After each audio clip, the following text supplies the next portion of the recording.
Alors bonjour tout le monde, j'espère que vous portez toujours très bien. Donc je me présente une fois de plus, je suis Exponentiel Fodio et je vous reviens avec une nouvelle vidéo. Donc comme d'habitude dans cette vidéo on va parler principalement d'investissement. Vous le savez déjà, on va parler d'investissement de crypto-monnaie. Et dans cette vidéo j'ai voulu qu'on retourne à la genèse, qu'on se pose des bonnes questions et qu'on se dise est-ce qu'on a le mérite d'être là? Est-ce qu'on a le mérite d'investir dans les crypto-monnaies? Est-ce qu'on a suffisamment de connaissances de ce nouvel secteur d'activité, de cette nouvelle économie, de cette nouvelle monnaie, parce qu'en général beaucoup de personnes lorsqu'ils arrivent dans l'univers des crypto-monnaies arrive simplement pour du gain, ok, pour de la spéculation, ok.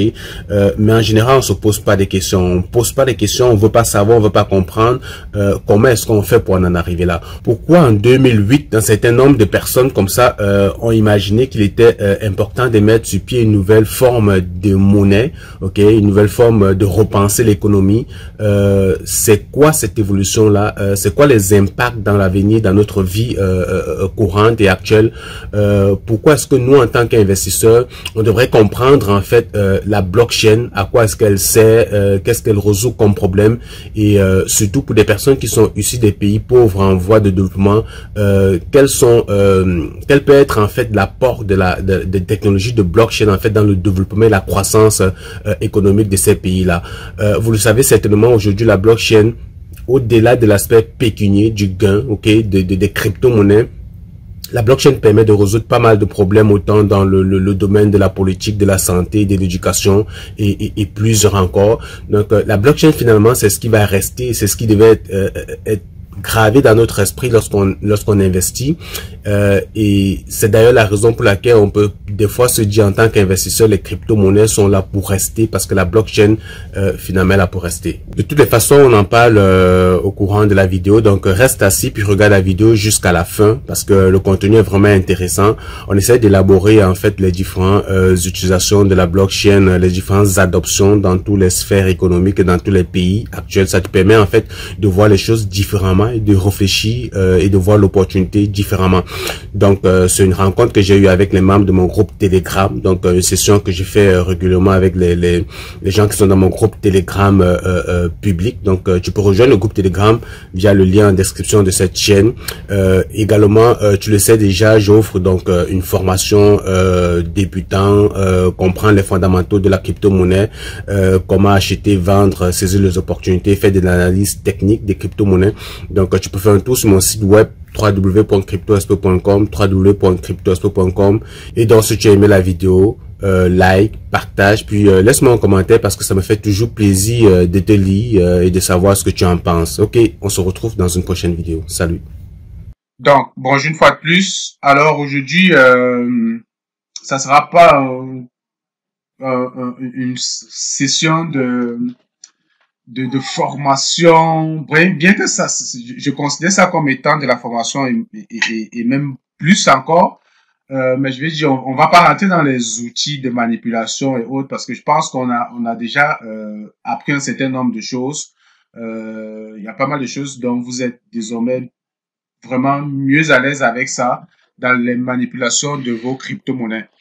Donc aujourd'hui, j'ai juste voulu qu'on se pose quelques questions, qu'on s'interroge sur ce qui se passe dans l'univers des crypto-monnaies, dans l'univers actuel des crypto-monnaies, les enjeux, l'impact pour les gouvernements.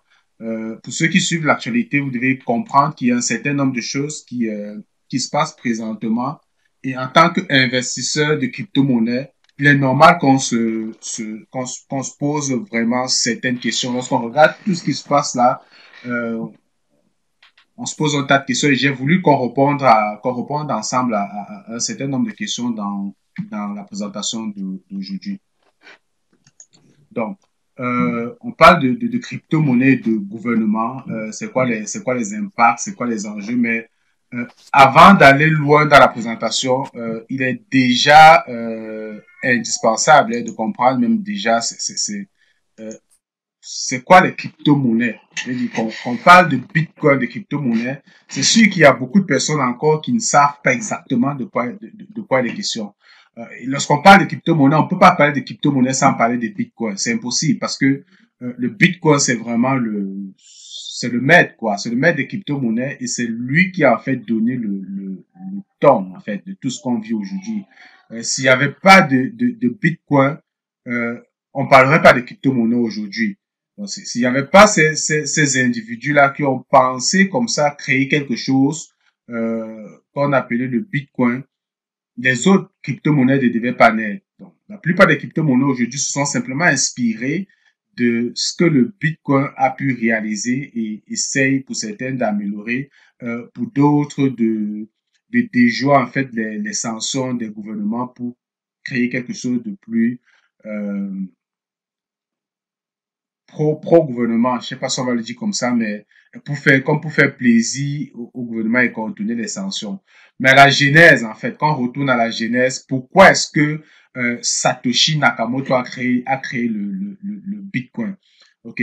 Donc, si vous vous êtes pas encore posé cette question, il est peut-être temps de vous poser cette question et de comprendre parce que lorsqu'on évolue dans les crypto-monnaies, lorsqu'on commence à en acheter et voir notre portefeuille comme ça qui, soit ça perd de la valeur, soit ça prend de la valeur, on commence progressivement à se poser certaines questions. On se dit, mais finalement, pourquoi ça prend de la valeur? Qu'est-ce qu'il y a en arrière? Quand j'achète le Bitcoin, de l'Ethereum, le Cardano, pourquoi ça prend de la, qu'est-ce qui fait que ça prend de la valeur? Donc, je suppose que ici, normalement, tous ceux qui ont une crypto-monnaie se sont déjà posé ce genre de questions. Et, ça nous amène donc à apporter un certain nombre d'éléments de réponse. Donc, à la base, en fait, quand ces personnes ont créé la crypto-monnaie, c'est parce que le système, je veux dire qu'on commençait à sentir dans le système dans lequel nous sommes, qu'il y avait déjà un certain nombre de problèmes en fait. C'est-à-dire qu'il y avait un certain nombre de failles. Il y avait en fait une perte de confiance. C'est-à-dire que il y avait cette perte de confiance là auprès de nos gouvernements. Euh, avant même la perte de confiance, il faut quand même dire que ça va même plus loin au niveau de l'internet. Parce que lorsqu'on crée l'internet, c'est ce que beaucoup de personnes se disent que bon, finalement, on a vraiment un univers libre, où chacun est libre de tout droit de faire ce qu'il veut. Et il y a également une question de liberté, en fait, de liberté des individus et des informations personnelles, en fait, sur Internet, qui font qu'à un moment donné, des personnes ont commencé à se dire, mais en fait, finalement, sur Internet, on est plus libre. Nos informations ne sont plus, je veux dire que les gouvernements peuvent se saisir de nos informations pour vraiment appliquer certaines sanctions, certaines restrictions. C'est-à-dire que euh, Internet commençait à présenter en fait certaines faiblesses. Ok, donc des gens ont commencé à se poser des questions, à se dire mais comment est-ce qu'on va résoudre ce problème-là? Comment est-ce qu'on va continuer, on va continuer ce problème? Sur Internet aujourd'hui, vous savez que nos informations, en gros, souvent, très souvent, ne nous appartiennent. Bref, je vais dire, on n'a pas le contrôle dessus. Lorsqu'on est sur Facebook ou bien sur d'autres plateformes, généralement on se dit mais comment Facebook fait pour gagner de l'argent? Ça fonctionne comment? Euh, Est-ce que c'est pas nous le produit finalement? Est-ce que c'est pas parce que nous on utilise Facebook que finalement Facebook se sert de nous pour gagner de l'argent? Donc finalement c'est ça. Aujourd'hui pour ceux qui l'ont peut-être déjà expérimenté, si vous allez sur un site internet, vous faites une recherche sur Google par exemple, vous cherchez une voiture, vous voulez acheter une voiture, cherchez une marque de voiture, vous allez vous rendre compte que dans les heures qui vont suivre, lorsque vous allez vous connecter sur YouTube, vous allez commencer à recevoir des publicités de voitures. Ou lorsque vous allez aller sur Facebook, vous allez commencer à recevoir des annonces de voitures. Ou sur, bref, ça va vous suivre, quoi. Pourtant, à la base, au départ, vous avez juste fait une recherche. Et ça va même plus loin. Des fois, vous avez une conversation avec quelqu'un, vous parlez de nourriture ou bien de quelque chose de spécial. Vous êtes juste en train de discuter, là, vos téléphones sont déposés là sur la table, mais vous êtes en train de parler, d'échanger. Mais peu de temps après, quand vous vous connectez, vous commencez à vous rendre compte que mais vous recevez des publicités qui ont un lien avec les échanges que vous avez eu précédemment. Donc, si vous n'avez pas encore expérimenté ça, prêtez attention, puis vous allez vous rendre compte que on est vraiment suivi, on est vraiment écouté, puis ça c'est réel.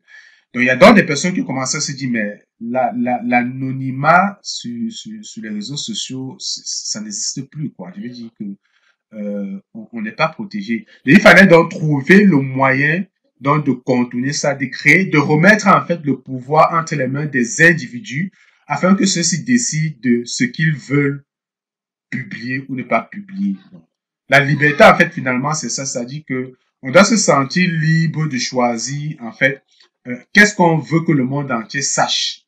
OK? Qu'est-ce qu'on veut que le monde entier sache? C'est nous qui allons décider de tout ça. Mais aujourd'hui, je vais dire, ça ne dépend pas de nous. On n'a vraiment pas de pouvoir là-dessus. Il suffit que tu t'inscrives sur un site web ou bien que tu utilises ta carte Visa pour acheter la pizza ou bien, je sais pas, quelque chose en ligne. Tout de suite, tes informations sont vendues à d'autres, je sais pas, soit des partis politiques, soit des trucs comme ça là, parce que finalement, avec tes data, tout ce que tu fais comme transaction, comme échange sur Internet, on est capable de connaître ce que tu aimes, ce que tu n'aimes pas, connaître même tes mouvements, où est-ce que tu es allé. Ceux qui utilisent l'application Google Maps aujourd'hui, quand tu te déplaces, tu mets ton téléphone, tu mets ton Google, tu te déplaces et tout. Avec ça, c'est des informations qui sont vendues à d'autres entreprises, qui sont utilisées. Et donc, en fait, pour revenir au Bitcoin, il y a des personnes qui se sont dit, mais ça, il faut que ça cesse, il faut que ça arrête. OK? Il fallait trouver le moyen, en fait, de faire, de faire, en fait, que l'information ne soit plus copiable, ok, les données ne soient pas facilement duplicables. Parce que c'est un autre problème aujourd'hui. C'est-à-dire que sur Internet, aujourd'hui, quand je vous envoie un fichier, vous êtes capable, vous, ce fichier-là, de le partager autant que vous voulez. Quand on parle de piraterie aujourd'hui, l'industrie de la musique, il suffit que vous ayez acheté un album, vous décidez de le copier dans une clé USB et de le partager autour de vous. Donc, sur Internet, donc, on est arrivé à un niveau où on avait besoin d'avoir non seulement la liberté, ok, vraiment la liberté inclusive là, et on voulait également avoir une monnaie, vraiment la monnaie d'Internet, la monnaie d'échange, ok, qui devait permettre de faire des échanges sans divulguer nos informations personnelles. Ok, ça avoir besoin d'une certaine confiance, la confiance des gouvernements. Parce qu'aujourd'hui, finalement, on va se dire, mais c'est quoi la monnaie, c'est quoi l'argent? Pourquoi est-ce qu'on utilise l'argent? Ok, la monnaie fiat que nous utilisons là, le franc CFA, euro, dollar, c'est quoi? Ça repose sur quoi? Lorsque vous commencez à vous poser ces questions, et en général, on commence à se poser ces questions à part si on est vraiment financier, là, qu'on a fait des études en finance, ou bien, c'est souvent des questions qu'on ne se pose pas. On a juste de l'argent, on échange, on achète des choses. Mais lorsque vous commencez à vous interroger de savoir, mais comment l'argent est produit, comment les gouvernements font pour produire de l'argent, pour mettre de l'argent en circulation, là, vous commencez à vous poser des vraies questions, là. Et quand vous creusez, les réponses, commencez à avoir des réponses, je vais dire, ça fait froid au dos. Et voilà pourquoi, avec tous ces problèmes-là, ce qu'on appelle des cypherpunks, qui sont comme ça un groupe d'individus, des gars vraiment très doués dans la cryptographie, ont commencé à élaborer des solutions à tout ce que je viens de lister comme problème sur Internet. OK? Mais sauf qu'il y avait toujours un problème. Il y avait toujours un problème, c'était trouver la solution pour faire en sorte que l'information, quand quelqu'un l'a, qu'elle ne puisse pas la dupliquer, qu'elle ne puisse pas la partager. C'était vraiment ça le gros problème. C'est difficile à résoudre, c'est pourquoi ça a pris beaucoup d'années, plus d'une dizaine d'années pour réussir finalement à trouver comment est-ce qu'on va avoir la possibilité d'avoir la transparence sur Internet. Et ça, c'est Satoshi Nakamoto qui est venu vraiment révolutionner tout ça avec le concept de blockchain et des crypto-monnaies, le Bitcoin finalement qui est né le 30 octobre 2008. Il a listé le white paper du Bitcoin. Il a envoyé ça justement au cypherpunk. Le cypherpunk, comme je viens de vous expliquer, c'était vraiment un groupe de cryptographes libertaires là qui voulaient vraiment redonner le pouvoir au peuple. C'était vraiment ça leur combat avec les mathématiques, avec la cryptographie. Donc, Bitcoin a utilisé une partie de leur recherche. Je veux dire, Satoshi Nakamoto a utilisé une partie des travaux que les cypherpunks avaient déjà fait pour créer le Bitcoin. Maintenant, Satoshi Nakamoto, aujourd'hui, on ne sait pas qui c'est. Mais lorsqu'on regarde le Bitcoin, beaucoup de personnes pensent que Satoshi Nakamoto, ce n'est pas une personne, mais que c'est un groupe d'individus, c'est un groupe de personnes. Et effectivement, lorsque vous regardez ce que le Bitcoin est, je veux dire, la blockchain, en fait, quand vous comprenez la blockchain, vous comprenez que ce serait difficile pour un seul individu d'avoir autant de connaissances. Sinon, ce serait vraiment le génie que l'univers n'est pas encore connu. Mais jusqu'ici, on ne sait pas qui est cette personne pour savoir quel type d'études il a fait, quel type de recherche. Bref, c'est compliqué. Voilà pourquoi beaucoup de personnes pensent que non, c'est forcément un groupe de personnes qui se sont mis en arrière pour créer le Bitcoin. Mais en fait, peu importe la personne qui se cache derrière le Bitcoin, c'est la technologie qui a été créée qui nous intéresse. Et est-ce que cette technologie-là résout justement le problème qui était posé? Oui. Le Bitcoin est vraiment venu résoudre ce problème. La blockchain, pas plus de blockchain, mais malheureusement, on ne peut pas parler de blockchain sans parler de Bitcoin, parce que finalement, le Bitcoin, c'est ça qui a donné vraiment la vie à la blockchain Bitcoin. Okay. Donc, Bitcoin, c'est blockchain et Bitcoin, c'est également le coin qu'on connaît. Donc, lorsqu'il crée donc le Bitcoin, l'idée, c'est de briser la confiance. Parce qu'aujourd'hui, vous utilisez l'argent que vous l'utilisez parce que vous faites confiance en cette monnaie-là. Ok, ceux qui utilisent le franc CFA, l'euro, c'est parce que vous avez confiance à ce biais. Et pourquoi on a confiance à ce biais? C'est parce qu'on a confiance en un gouvernement. C'est parce qu'il y a un gouvernement qui a décidé que finalement, ça, c'est le vrai argent, la vraie monnaie. Donc, c'est pour ça qu'on a confiance. Sauf que pour les cypherpunks, on ne devrait plus avoir besoin de forcément nécessiter la confiance d'un individu, d'un organisme, d'un gouvernement, ou bien on devait se sentir libre. Ok? Donc, on a créé une monnaie anti-banque centrale, anti-gouvernement. Donc, le mot était vraiment très fort lorsque Satoshi Nakamoto a créé le Bitcoin. C'était vraiment d'avoir, comme je dis, une monnaie anti-banque centrale. Donc, lorsqu'on regarde cet article, en fait, le projet du Bitcoin, ok, on peut donc lire ici que le Bitcoin, justement, il a été créé pour éviter de devoir passer par un tiers de confiance lorsque les transactions, dans les transactions de monnaie virtuelle. Donc, par exemple, on ne voulait pas être géré par le gouvernement, ni géré par une banque, ni par la banque centrale. Donc, c'était vraiment ça l'idée au départ. Ok. De plus, le Bitcoin est entièrement dématérialisé, ce qui permet l'anonymat des acheteurs et des vendeurs. La valeur de cette crypto-monnaie fluctue constamment, ok, au cours de la journée. Vous pouvez donc suivre le cours du Bitcoin en temps réel. Puis, comme je disais, qui est l'inventeur du Bitcoin? L'inventeur du Bitcoin, Satoshi Nakamoto, qui explique le projet dans un livre blanc publié en 2008. Ok, il est décrit notamment comme comment créer le Bitcoin.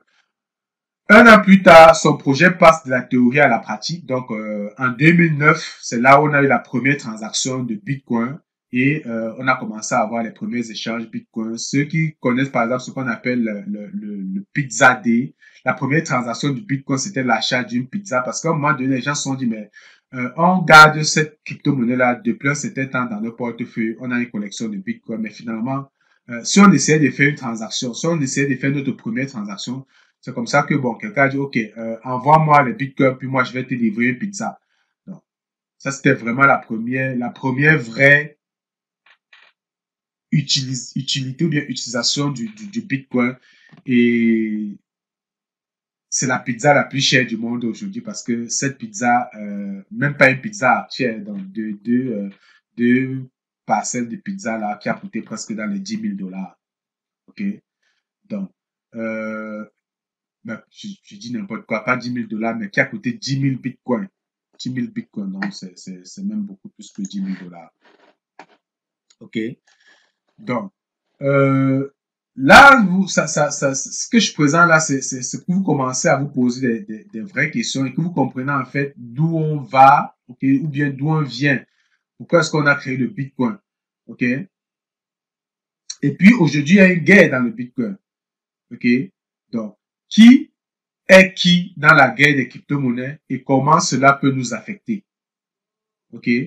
Donc, au début de la création des crypto-monnaies, personne ne croyait en ça. Hein. Donc, pour certaines personnes, c'était une monnaie de maître. Donc, ça a été déclaré il y a quelque temps par Nouriel Roubini, économiste à l'Université de New York. Il faisait référence au Bitcoin. Donc, monnaie de maître. Il y a le magnat Warren Buffett. Warren Buffett, pour ceux qui suivent un peu l'actualité crypto-monnaie, par rapport à ce qu'il avait dit ici, quand lui, il assurait que les crypto-monnaies sont l'une des pires bulles de tous les temps. OK? Donc, et le gouvernement de la Banque d'Angleterre a prévenu il y a quelques semaines, achetez les bitcoins si et seulement si vous êtes prêt à perdre tout votre argent. Donc, il y a eu donc beaucoup de critiques au début dans les adoptions de crypto-monnaies parce que personne ne comprenait ça et puis il fallait justement la combattre. Pour le gouvernement, on comprenait que ce n'est pas acceptable d'avoir une monnaie qui n'est pas contrôlée par le Bitcoin. Mais avec ce qu'on appelle le réseau, avec la blockchain, aujourd'hui, il est quasiment impossible d'arrêter le Bitcoin. Ok?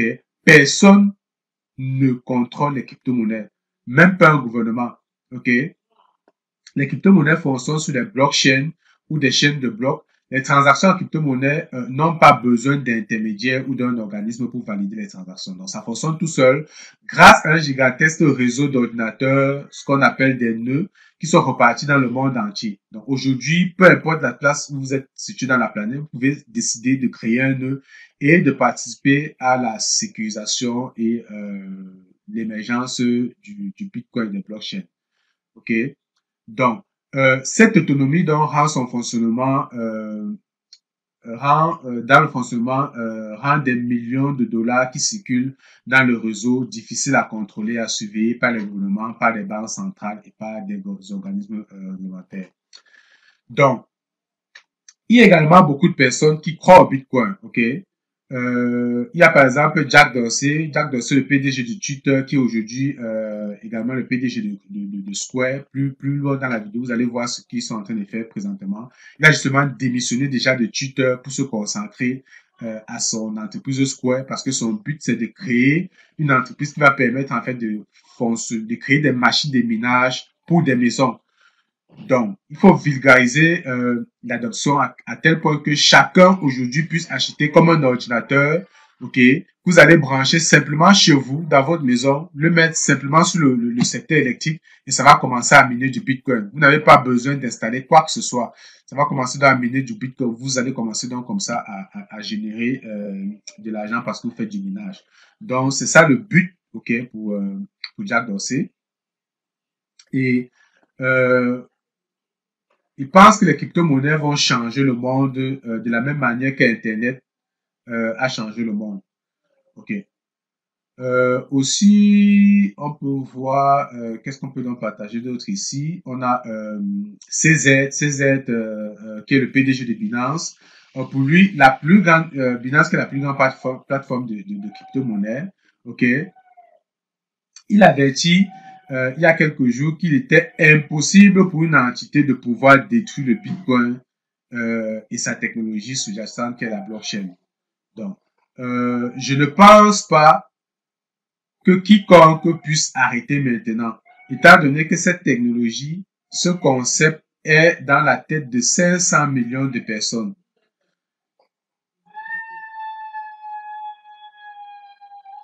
Donc, alors, ceci, c'est juste pour vous permettre de comprendre que il y a un enjeu, ok, pour la crypto-monnaie aujourd'hui et avec la technologie de blockchain, il est vraiment impossible d'arrêter le Bitcoin.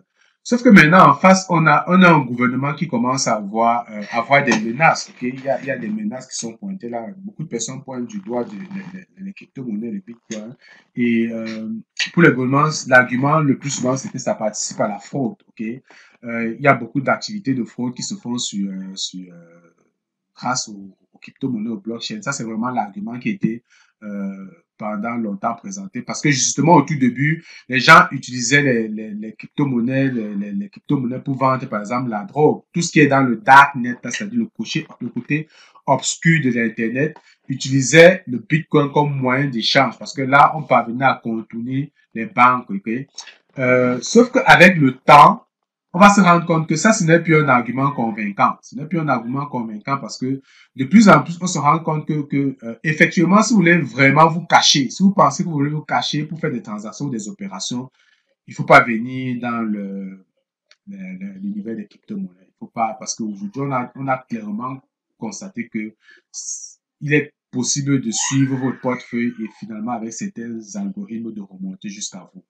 Okay? Il y a des projets aujourd'hui en développement qui vont faire que des robots vont vraiment scanner tous les portefeuilles sur les blockchains, sur le réseau des blockchains et qui va permettre finalement de ressortir l'identité des personnes qui se cachent en arrière. Donc ça, c'est vraiment les projets sur lesquels beaucoup de gouvernements travaillent présentement.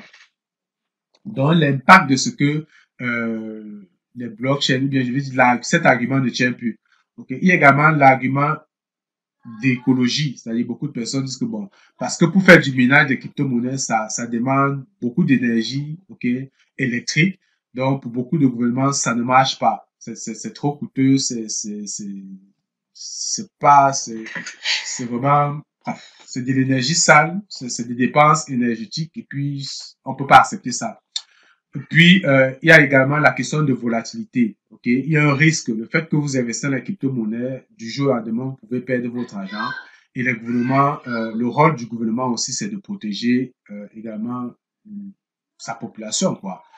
Sécuriser vos investissements, être certain que, bon, vous n'investissez pas dans n'importe quoi.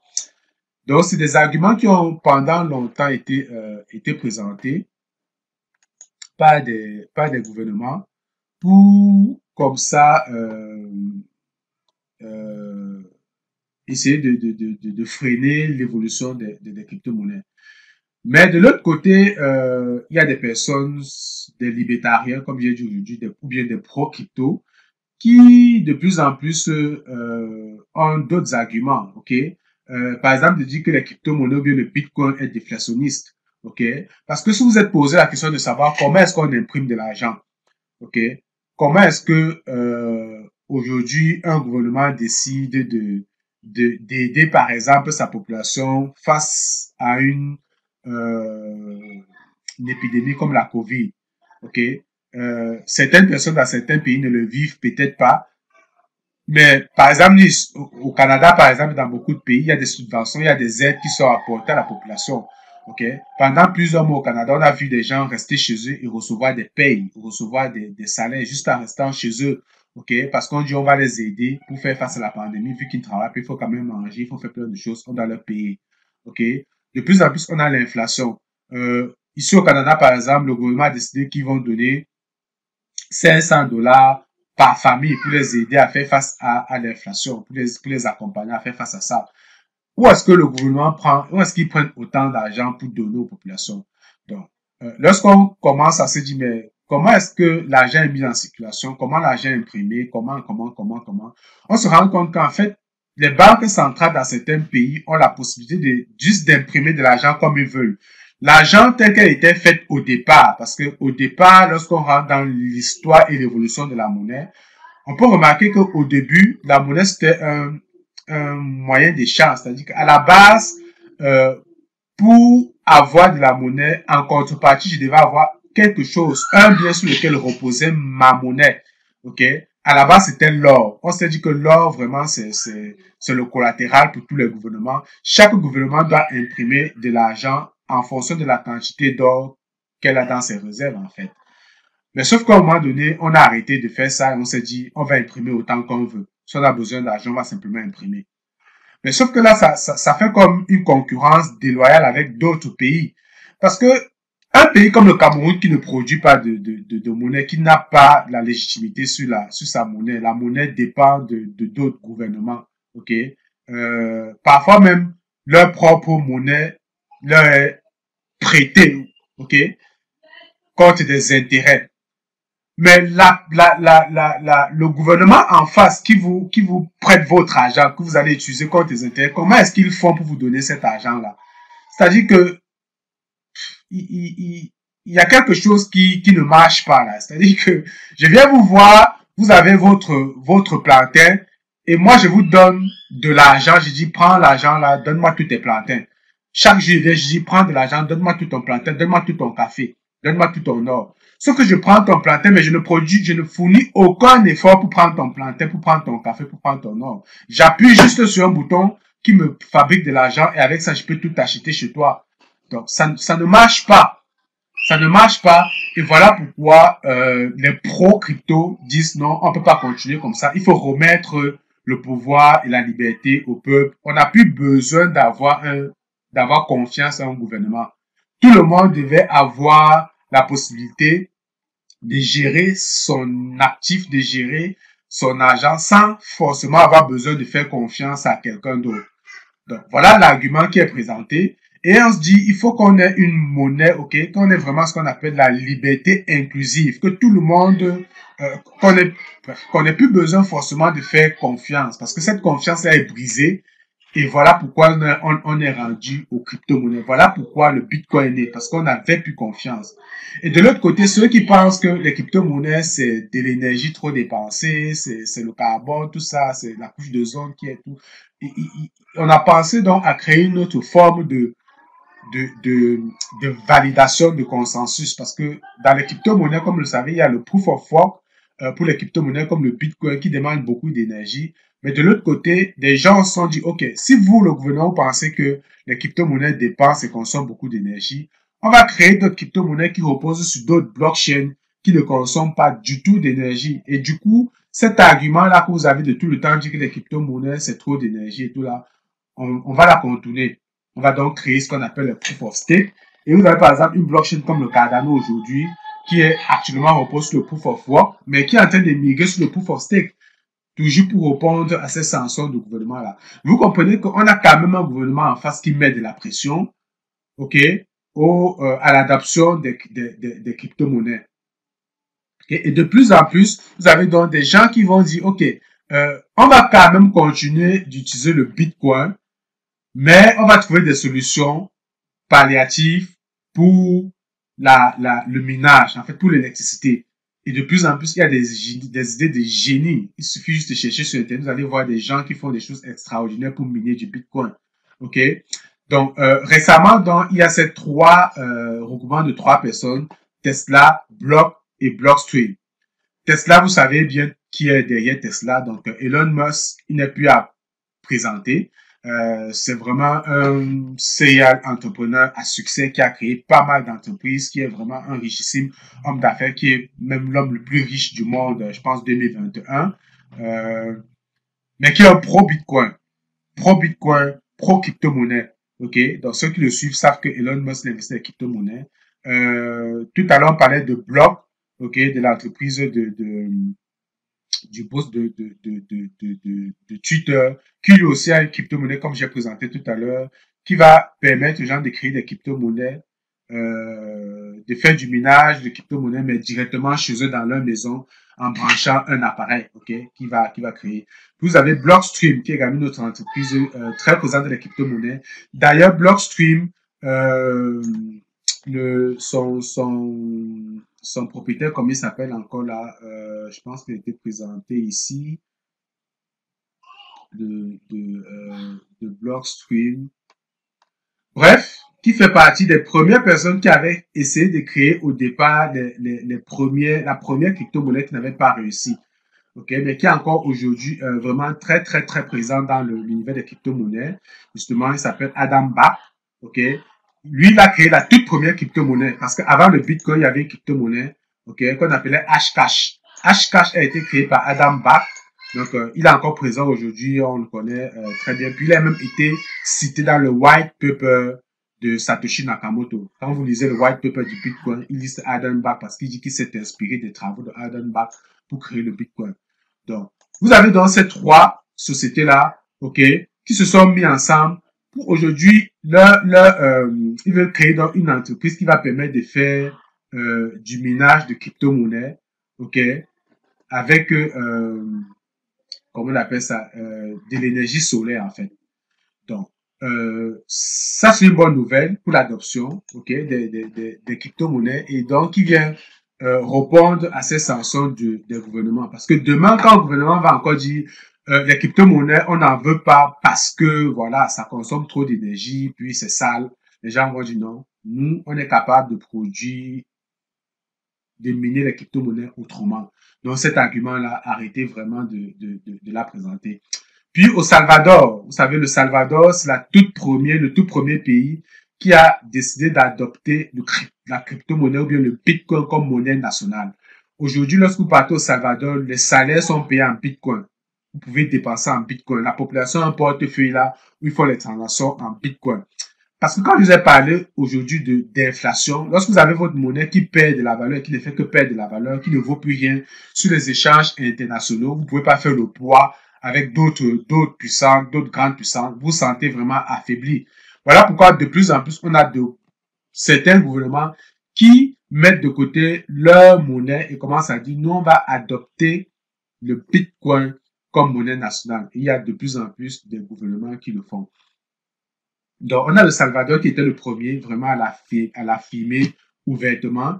Et ils ont décidé donc d'utiliser l'énergie des volcans pour miner les crypto-monnaies.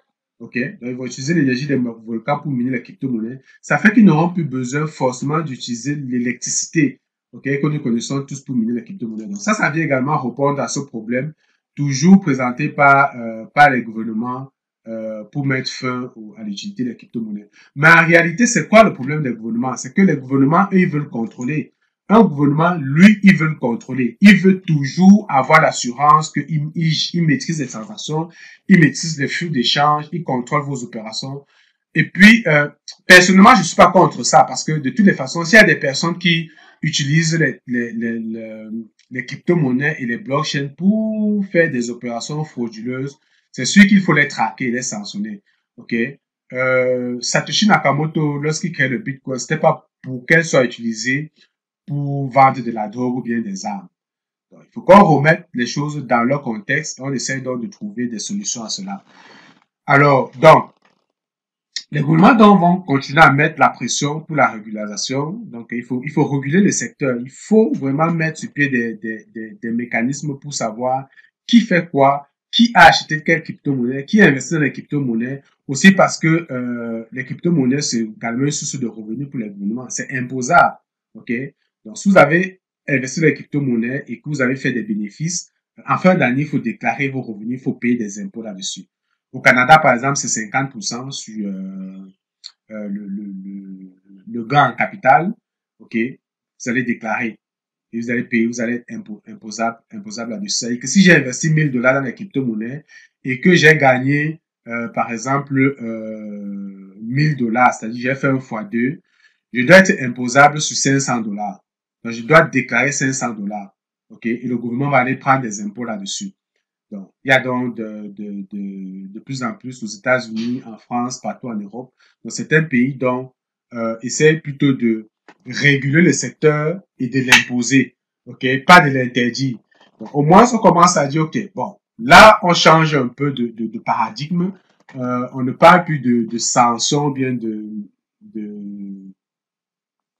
comment dire, d'arrêt ou bien de mettre fin en fait aux crypto-monnaies, mais on parle plutôt de réguler le secteur et de voir dans quelle mesure aller prélever des impôts là-dessus et quelle peut être l'utilité et les enjeux pour les gouvernements eux-mêmes. Donc, et les gouvernements, ils sont prêts à tout. Un gouvernement, lorsqu'elle veut vous traquer, elle est vraiment prête à tout. On peut aller bloquer vos portefeuilles. On peut bloquer vos portefeuilles wallet, vos portefeuilles crypto, ok? Et on peut vous sanctionner. Si un gouvernement décide que vous n'êtes pas un bon citoyen, vous êtes un mauvais citoyen, elle peut décider, ok, de vous sanctionner, ok. Donc ça, c'est ce qu'on voit de plus en plus dans l'univers des crypto-monnaies. Et ceux qui ont suivi peut-être ce qui s'est passé récemment au Canada, ok, avec l'histoire des camionneurs, un groupe de camionneurs qui ont décidé que bon voilà, nous, on ne veut plus cette histoire de port de masque, voilà, on va faire une marche pacifique, on va descendre dans la rue. C'est-à-dire, c'est des choses qu'on voit dans d'autres pays qu'on n'aurait jamais imaginé que ça peut se produire au Canada. Mais qu'est-ce qui s'est passé? La plupart des personnes, parce qu'il y a des portefeuilles qui ont été mis publics pour demander aux personnes comme ça d'apporter leur aide financièrement, ok, à ces camionneurs-là, à ces revendicateurs-là. Okay, donc, il y a des personnes, des individus, okay, des bons citoyens qui ont juste parce qu'ils partageaient en fait les revendications des camionneurs, qui ont décidé comme ça de contribuer en déposant quelques bitcoins, Cardano, ou bien bref, des crypto-monnaies. Et ils ont vu leur portefeuille bloqué et certains même leur compte bancaire bloqué. OK? Donc, aujourd'hui, ils sont étiquetés comme étant des mauvais citoyens, quoi. Ils ont désormais une étiquette de mauvais citoyens, tout simplement parce qu'ils ont décidé d'apporter leur contribution à ce type d'initiative. OK? Donc, vous comprenez donc qu'on n'est pas libre, on n'a pas la liberté, et même dans les pays dits démocratiques, OK, comme le Canada, on peut se rendre compte que, bon, finalement, on peut se dire on est libre jusqu'au jour où ce type de sanction-là viendra nous toucher. OK? Voilà donc pourquoi, avec ça, de plus en plus, certaines personnes considèrent que raison de plus vraiment d'aller adopter des crypto-monnaies, de vraiment entrer dans l'univers des crypto-monnaies et des plus belles. OK? Et plus loin, vous avez vu, pour ceux qui suivent certainement l'actualité en Ukraine, vous avez vu l'ascension que contre ce qu'ils appellent le SWIFT là, c'est-à-dire que la Russie, je vais dire, qui était exclue du réseau SWIFT. Donc, ça, c'est des sanctions que certains gouvernements, les États-Unis peuvent comme ça là, à tout moment vous impliquer ça à votre gouvernement et vous sentez paralysé directement. Ok, vous perdez un certain pouvoir. Et là-dedans, il y a donc des populations, ok, qui étaient, je veux dire, qui ne sont pas directement impliquées dans cette guerre, mais qui ont quand même vu leur compte bloqué, ok, qui ne peuvent plus avoir accès à leur argent, tout simplement parce que leur gouvernement a décidé d'entrer dans une guerre. Donc, il y a un problème vraiment fondamental qui se pose. Et voilà pourquoi de plus en plus on voit une adoption massive des crypto-monnaies.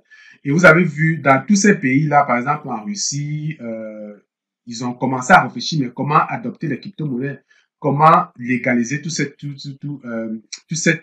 industrie-là pour qu'on évite plus ce genre de sanctions. OK? De plus en plus, on voit des crypto-monnaies qui sont intégrées dans des systèmes bancaires. Il y a de plus en plus de banques qui proposent en fait à leur clientèle des portefeuilles d'actifs crypto-monnaies directement. OK? Donc, il y a donc un enjeu, il y a un impact économique des gouvernements, mais de l'autre côté, il y a des questions que des personnes se posent et définitivement vont simplement continuer d'acheter les crypto-monnaies. OK? Récemment, vous avez par exemple vu l'entreprise MicroStrategy qui ne fait qu'acheter des crypto-monnaies, mais qui a continué encore d'acheter. Elle continue d'acheter des crypto-monnaies. Elle achète davantage de crypto-monnaies. OK? Mais sauf que dans cet achat-ci, elle a fait plutôt un prêt. OK? Elle a prêté de l'argent à une banque, la Silvergate Bank. OK? Plus de 80 millions de dollars. Non, pas 80 millions de dollars. Ce qu'elle a acheté, c'est combien? 205 millions de dollars. OK? Pour acheter des bitcoins. OK? Donc, de plus en plus, vous voyez, il y a une banque qui est capable de vous prêter de l'argent pour aller acheter de la crypto-monnaie. Donc, c'est de plus en plus des concepts de DeFi, de finances décentralisées ou bien des choses de ce genre qui, de plus en plus, intègrent les systèmes bancaires parce que de plus en plus, des banques commencent à avoir la pression de leurs clients. Ils disent, bon, il y a certaines choses qui prennent la valeur. Là, le Bitcoin, tout le monde voit commence à prendre la valeur. Vous pouvez aller dire à votre banque, mais comment je peux faire pour investir dans les crypto-monnaies directement? Vous voyez votre conseil et tout et tout. Donc, les banques ont commencé à sentir qu'il y a un besoin qui se crée. Il y a de plus en plus de gens qui ont besoin d'investir dans ce type d'actifs-là et que si elles ne font rien, les gens vont virer complètement vers les crypto-monnaies et c'est la banque qui sera perdante. Donc, les banques, de plus en plus, n'ont pas le choix que de trouver dans les moyens d'adopter. OK? Le moyen d'adopter. Comment intégrer tout ça dans le système financier actuel. OK? Donc, ici, on voit pourquoi de plus en plus les banques intègrent tout ça. L'argument, donc, c'est que le Bitcoin est un phénomène, bof, ça, c'est l'argument que les banques avaient pour ne pas l'intégrer, c'est que c'est très volatile. Puis, c'est vraiment inconnu, c'est difficile de comprendre. Et, bref. C'est vrai que c'est opaque aussi, c'est pas facile de comprendre, ok? Mais de plus en plus, on voit un changement, ok? Mais on peut se dire, mais qu'est-ce qui a conduit à cette évolution dans la vision des banques? Donc, apparemment, l'intérêt croissant des clients pousse donc la banque à proposer aussi des actifs et des produits financiers innovants. Donc, c'est ce que j'expliquais tantôt. Donc, de plus en plus, donc, vous allez voir ces articles-là, vous allez voir qu'il y a de plus en plus de banques qui commencent à intégrer et adopter ça. Et ici, donc, vous avez aussi les gouvernements. Il y a de plus en plus de gouvernements qui commencent à adopter les crypto-monnaies. OK? Donc, si on regarde dans la liste ici, vous allez vous rendre compte que il y a de plus en plus de pays dans lesquels le Bitcoin est interdit, mais il y a aussi des pays dans lesquels le Bitcoin est légal, quoi. Donc, si on regarde la carte du monde aussi, vous voyez les zones rouges, vous voyez les zones vertes. Vous voyez que finalement, en majorité, les crypto-monnaies, ça circule presque partout. OK? Donc, dans les pays où le Bitcoin sont interdits, officiellement, on a l'Afghanistan, le Pakistan, je pense, si vous voulez dire l'Algérie, la Bolivie, bref, le Vietnam. Il y a ces pays-là où c'est interdit. Ici, on a dans d'autres pays où, malgré le fait que ce soit interdit, on a quand même la population qui investit là-dessus, comme en Chine. C'est-à-dire que, parce que la blockchain, comme on l'a dit tout à l'heure, c'est dématérialisé, c'est difficile de contrôler. C'est très difficile de contrôler, surtout si les gens sont dans ce qu'on appelle des DEX. Parce que les gouvernements peuvent contrôler vos crypto-monnaies lorsque vous passez sur des exchanges. Aussi que vous passez sur des exchanges comme Binance, comme KuCoin, comme L-Bank. C'est-à-dire que là, vous avez créé votre compte, vous avez fourni vos KYC. Donc, vous avez fourni vos informations personnelles. Oui, ces plateformes-là, de plus en plus, reçoivent la pression des gouvernements, OK, qui leur dit, tant que vous ne nous donnez pas la liste des personnes qui investissent, vous n'avez pas le droit d'exercer sur notre territoire. Et ces plateformes-là, donc, se sentent obligées, OK, de céder et donc, finalement, de lister. Mais ceux qui utilisent ce qu'on appelle des DEX, comme passant par Trust Wallet, SundaeSwap, tout ça là, c'est difficile de vous faire suivre. Tant que vous ne transigez pas vos crypto-monnaies vers les plateformes centralisées, c'est difficile pour les gouvernements. Voilà pourquoi, malgré le fait que ce soit interdit dans certains gouvernements, on peut voir quand même qu'il y a des mouvements qui continuent, ok, de, de, de s'opérer. Ok. Donc, maintenant, vous avez des pays où le Bitcoin est vraiment légal. Donc, vous avez tous ces pays, le Japon, le Malte, le Gibraltar, la Suisse, les Pays-Bas, euh, la, la Lituanie et tout ça là, où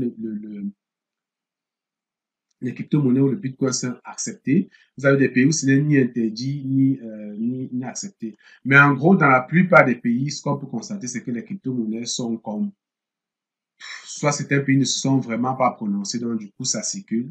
Mais il y a des pays qui officiellement l'acceptent, hein, donc où ça circule, c'est légalisé, c'est reconnu, vous pouvez l'échanger. Et il y a donc des pays neutres.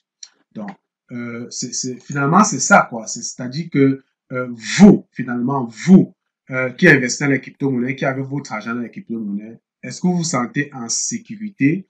Est-ce que vous pensez que vous êtes protégé, que vos investissements sont protégés, que votre argent est protégé? Est-ce que vous pensez qu'à un moment donné, votre gouvernement peut dire, bon, voilà, votre argent qui est sur Binance, nous, on va le saisir et vous n'avez plus accès.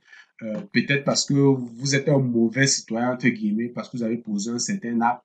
Euh, Vos crypto-monnaies sont saisies, votre compte bancaire est saisi.